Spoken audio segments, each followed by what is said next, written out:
Isang kwento sa ilalim ng maningning na buwan, kung saan ang dilim ay nagkukubli ng mga lihim na nakakatakot. Humanda ka, dahil ang ating kwento ay magsisimula na. Ito ang Sa Ilalim ng Buwan. Ang maliit at tahimik na bayan ay payapang natutulog sa kandungan ng gabi. Ang pilak na sinag ng buwan ay nagpailaw sa mga bahay kubo at mga matatandang puno ng mangga. Lumilikha ng mga anino na tila humihinga at gumagalaw sa sarili nilang ritmo. Ang huni ng mga insekto at ang paminsan-minsang awit ng mga ibon ang tanging naririnig sa katahimikan ng gabi. Ngunit sa gabing ito, may kakaiba sa hangin, isang malamig na haplos na dumadaloy sa balat, isang bahagyang pagbabago sa amoy ng hangin na hindi maipaliwanag. Si Aling Bebang, isang matandang babae na may mapagmahal na puso at matalas na pandinig, ay hindi mapakali sa kanyang maliit na tahanan. Nakaupo siya sa kanyang silya de balador malapit sa bintana. Ang kanyang mga mata ay nakatuon sa buwan na unti-unting umaakyat sa kalangitan. Mayroon siyang kutob, isang hindi maipaliwanag na pakiramdam ng panganib na bumabagabag sa kanyang isipan. Sa kanyang mahabang buhay, natutunan na niyang pagkatiwalaan ang kanyang mga kutob, lalo na kapag ang buwan ay bilog at ang hangin ay tila naghihintay. Sa kabilang dulo ng bayan, si Ruben, isang binatang may matipunong pangangatawan at matapang na puso, ay abala sa pag-aayos ng kanyang mga lambat. Isa siyang mangingisda, at ang dagat ang kanyang pangalawang tahanan. Ngunit sa gabing ito, kahit ang dagat ay tila hindi mapakali, ang mga alon ay humahampas sa pampang ng may kakaibang lakas. Naramdaman din niya ang kakaibang tensyon sa hangin, isang uri ng pananabik na hindi niya moari. Habang ang gabi ay lumalalim, ang mga anino sa paligid ay tila humahaba at nagiging mas kakaiba ang hugis. Ang mga dahon ng mga puno ay sumasayaw ng walang hangin, at ang mga tunog ay tila nagiging mas malapit, mas matalas. Sa isang liblib na bahagi ng bayan, malapit sa matandang sementeryo, isang madilim na figura ang dahan-daang lumabas mula sa kakahuyan. Ito ay may kahindik-hindik na anyo, may mahabang buhok sa mukhang hindi maaninag, mga matang nagliliyab sa dilim, at mahabang kuko na handang manakit. Ang aswang ay gising na, at ang kanyang kilos ay lumalakas sa bawat tibok ng kanyang masamang puso. Ang unang naging biktima ng gabing iyon ay ang alaga nilang manok ni Mang Delfin. Ang tahol ng aso ni Mang Delfin na si Bantay ang unang bumasag sa katahimikan. Sunod nito, isang nakapangingilabot na hiyaw ang palm unit sa gabi. Dali-daling lumabas si Mang Delfin na may dalang lampara, at ang kanyang nakita ay nagpatindig ng kanyang mga balahibo. Ang kulungan ng manok ay wasak, at ang tanging natira ay ilang piraso ng balahibo na lumalangoy sa dugo.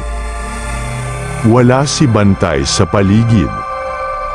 Ang balita ay kumalat na parang apoy sa tuyong damuhan. Ang takot ay lumaganap sa buong bayan. Ang mga pinto at bintana ay mahigpit na isinara, at ang mga pamilya ay nagtipon sa loob ng kanilang mga tahanan, nagdarasal at naghihintay sa paglipas ng gabi. Si Aling Bebang, sa kabila ng kanyang edad, ay hindi natakot. Alam niya ang tungkol sa mga aswang. Ang kanyang lola ang nagturo sa kanya ng mga paraan upang maprotektahan ang sarili at ang kanyang pamilya. Mabilis siyang kumilos, naglalabas ng mga bawang, asin, at mga dahon ng sampalok. Ibinilad niya ang mga ito sa kanyang mga bintana at pintuan. Ang kanilang amoy ay lumalaban sa masamang hangin ng gabi. Samantala, si Ruben, na nababahala sa mga balibalita, ay nagpasya na magbantay. Alam niyang hindi niya maaaring hayaan na ang kanyang bayan ay lamunin ng takot. Kinuha niya ang kanyang matalim na itak at ang kanyang krusipiho, at tahimik na lumabas sa dilim. Ang buwan ang kanyang tanglaw, at ang kanyang determinasyon ang kanyang panangga. Patuloy ang katahimikan, ngunit ito ay isang katahimikan na puno ng tensyon, isang katahimikan bago ang bagyo. Ang aswang ay patuloy na naghahanap, lumilipad sa mga anino, ang kanyang uhaw sa dugo ay hindi mapigilan. Nararamdaman niya ang takot ng mga tao, at ito ang nagpapasidhi sa kanyang kagutuman. Hindi nagtagal, may narinig si Ruben na isang mahinang hikbi na nagmumula sa hindi kalayuan. Sinundan niya ang tunog, ang kanyang puso ay kumakabog sa kanyang dibdib. Natagpuan niya si Ginang Elena, nakahandusay sa lupa malapit sa kanyang bakuran. Ang kanyang mukha ay puno ng takot at ang kanyang leeg ay may dalawang malalim na marka. Wala na ang kanyang sanggol na si Miguel. Galit na galit si Ruben. Hindi niya maaaring hayaan na magpatuloy ito. Alam niyang kailangan niyang harapin ang masamang nilalang na ito. Hinigpitan niya ang hawak sa kanyang itak at nagpatuloy sa paghahanap. Ang kanyang mga mata ay matalas na tumitingin sa bawat sulok. Sa kasamaang palad, hindi lamang si Ruben ang naghahanap. Ang aswang, na nakadama ng presensya ng binata, ay lumilipad sa himpapawid. Ang kanyang mga mata ay nagniningning sa kasamaan. Nagtama ang kanilang mga mata sa ilalim ng maputing sinag ng buwan. Isang ngisi ang lumitaw sa hindi maaninag na mukha ng aswang. Alam niyang mayroon siyang bagong paglalaruan. Ang titigan sa pagitan ni Ruben at ng aswang ay bumasag sa buong paligid ng isang nakapangingilabot na katahimikan. Ang buwan, na tila isang saksi sa kanilang paghaharap, ay nagbigay liwanag sa madilim na figura na lumulutang sa ere. Ang aswang ay hindi katulad ng anumang nilalang na nakita niya. Ito ay isang baluktot na anino, isang manifestasyon ng purong kasamaan na nagkatawang tao. Isang malamig na halakhak ang sumira sa katahimikan, isang tunog na parang mga bato na nagkikiskisan sa isa't isa. Ang aswang ay bumaba ng dahan-dahan, ang kanyang mahahabang kuko ay kumikislap sa liwanag ng buwan. Ang hangin sa paligid niya ay tila nagyayelo, at ang amoy ng bulok na karne ay humalo sa matamis na halimuyak ng mga bulaklak sa gabi. Tingnan mo, isang matapang na mortal, ang sabi ng aswang, ang kanyang boses ay parang nakadena na hinihila. Subukan mong pigilan ako. Ang kanyang mga mata ay tumitig sa direksyon kung saan niya iniwan si Ginang Elena. Ang imahe ng kanyang nawawalang sanggol ay naglalaro sa kanyang isipan. Hindi natinag si Ruben. Ang kanyang galit at ang kanyang pagnanais na ipagtanggol ang kanyang bayan ay mas matindi kaysa sa kanyang takot. Hinawakan niya ng mahigpit ang kanyang itak, ang talam nito ay kumikislap sa liwanag ng buwan. Ang krusipiho sa kanyang kabilang kamay ay nagsilbing kanyang lakas, isang paalala ng kabutihan na nananatili pa rin sa mundo. Hindi kita hahayaan, ang mariing sabi ni Ruben, ang kanyang boses ay matatag sa kabila ng kanyang kaba. "Hindi kita hahayaan," ang mariing sabi ni Ruben, ang kanyang boses ay matatag sa kabila ng kanyang kaba. Mabilis na sumugod ang aswang. Ito ay isang bulalakaw ng kadiliman, ang kanyang mahahabang kuko ay humahampas patungo kay Ruben. Mabilis na umiwas ang binata, ang kanyang itak ay humiwas sa hangin kung saan naroon lamang ang nilalang. Ang aswang ay mabilis at maliksi, lumilipad at sumusugod ng walang babala. Ang labanan ay isang sayaw ng buhay at kamatayan sa ilalim ng maputing sinag ng buwan. Ang itak ni Ruben ay kumikislap habang hinahampas niya ang aswang, na patuloy na umiiwas at sumasalakay. Ang mga tunog ng kanilang paglalaban ang paghiwa ng metal sa hangin, ang mga kakaibang hiyaw ng aswang, at ang mabibigat na paghinga ni Ruben ay bumabasag sa katahimikan ng gabi. Samantala, sa loob ng kanyang maliit na tahanan, hindi mapakali si Aling Bebang. Naririnig niya ang mga ingay sa labas, ang mga tunog ng isang labanan na kanyang kinatatakutan. Alam niyang si Ruben yun, sinusubukang pigilan ang masamang nilalang. Ngunit alam din niya na ang isang aswang ay hindi basta-basta matatalo ng isang ordinaryong tao. Naalala niya ang mga kwento ng kanyang lola, ang mga ritual at mga panalangin na maaaring magpahina o kaya'y magtaboy sa aswang. Mabilis siyang kumilos, naghahanap sa kanyang lumang baul ng isang maliit na botelya na naglalaman ng banal na tubig na binasbasa ng pari noong Semana Santa. Kinuha rin niya ang isang maliit na supot ng asin na may dasal. Habang patuloy ang labanan sa labas, si Aling Bebang ay lumabas ng kanyang bahay. Ang kanyang mga mata ay nakatuon sa direksyon kung saan niya naririnig ang ingay. Ang buwan ang kanyang gabay, at ang kanyang pananampalataya ang kanyang sandata. Bumalik tayo kay Ruben. Ang aswang ay tila naglalaro lamang sa kanya. Ang kanyang mga atake ay nagiging mas mabagsik at mas madalas. Ramdam ni Ruben ang pagod, ang kanyang mga bisig ay nangangalay na, ngunit hindi siya sumusuko. Alam niyang nakasalalay sa kanya ang kaligtasan ng kanyang bayan. Sa isang pagkakataon, nang sumugod ang aswang, mabilis na umiwas si Ruben at hinampas ang nilalang sa kanyang pakpak. Isang nakakarinding hiyaw ang pinakawalan ng aswang habang ito ay nawala ng balanse at bumagsak sa lupa.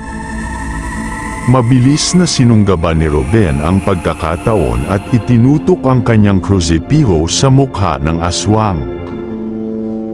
Isang usok ang bumulwak mula sa balat ng aswang kung saan tumama ang krusipiho. Ang nilalang ay umungol sa sakit at galit. Ang kanyang mga mata ay nagliliyab ng mas matindi. Sinubukan nitong lumayo, ngunit hinawakan ito ni Ruben sa kanyang binti. Sa sandaling yon, dumating si Aling Bebang.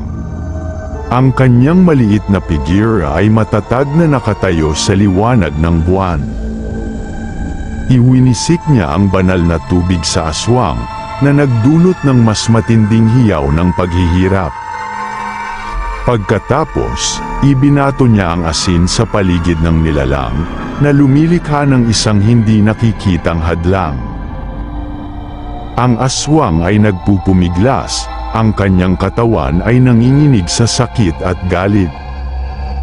Sinubukan nitong tumakas sa loob ng bilog ng asin, ngunit hindi ito makalabas. Ang banal na tubig at ang asin ay humahadlang sa kanyang masamang kapangyarihan.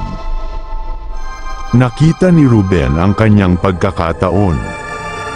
Itinaas niya ang kanyang itak at sa isang huling atake, isang desperadong hampas at itinama niya ito sa puso ng aswang.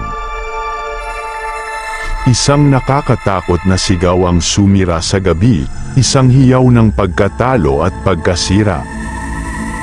Ang katawan ng aswang ay nagsimulang mawala, unti-unting naglalaho na parang usok sa hangin. Ang tanging natira ay ang amoy ng bulok at ang marka ng asin sa lupa. Ang katahimikan ay bumalik sa bayan, ngunit ito ay isang katahimikan na puno ng pagkabahala. Si Ruben at Aling Bebang ay nakatayo sa ilalim ng buwan. Ang laban ay tapos na, ngunit ang alaala ng kasamaan na kanilang hinarap ay mananatili sa kanilang mga puso. Ngunit hindi pa tapos ang gabi. Mayroon pa ring isang nawawalang sanggol, si Miguel. At alam ni Ruben na ang pagkatalo ng isang aswang ay hindi nangangahulugang ang katapusan ng lahat ng kasamaan. Pagkatapos mawala ang aswang, ang katahimikan ay muling bumalik sa paligid, ngunit ito ay isang katahimikan na may bahid ng tagumpay at pag-asa. Si Ruben at Aling Bebang ay nagkatinginan, ang ginhawa ay mababakas sa kanilang mga mukha. Ang panganib na dumating sa kanilang bayan ay tila lumisan na, kasama ng masamang nilalang. Gayunpaman, ang kanilang tagumpay ay nabahira ng lungkot. Ang alaala ni Ginang Elena at ang nawawalang sanggol na si Miguel ay nanatiling isang mabigat na pasanin sa kanilang mga puso. Alam nilang hindi pa lubusang natatapos ang bangungot hanggat hindi nila natatagpuan ang bata. Sa tulong ng iba pang mga kapitbahay na lumabas na mula sa kanilang mga tahanan, nagsimula silang maghanap sa paligid. Sinundan nila ang mga bakas ng aswang, umaasang makakita ng kahit isang senyales ng nawawalang sanggol. Ang liwanag ng buwan ang kanilang patnubay, at ang kanilang pag-asa ang nagtulak sa kanila na magpatuloy. Hindi nagtagal, malapit sa matandang sementeryo kung saan unang nakita ang aswang, may natagpuan silang isang maliit na nakabalot. Nang buksan nila ito, ang kanilang mga puso ay napuno ng lungkot at galit. Sa loob ay naroon ang walang buhay na katawan ni Miguel. Ang kanilang tagumpay laban sa aswang ay nagkaroon ng mapait na lasa.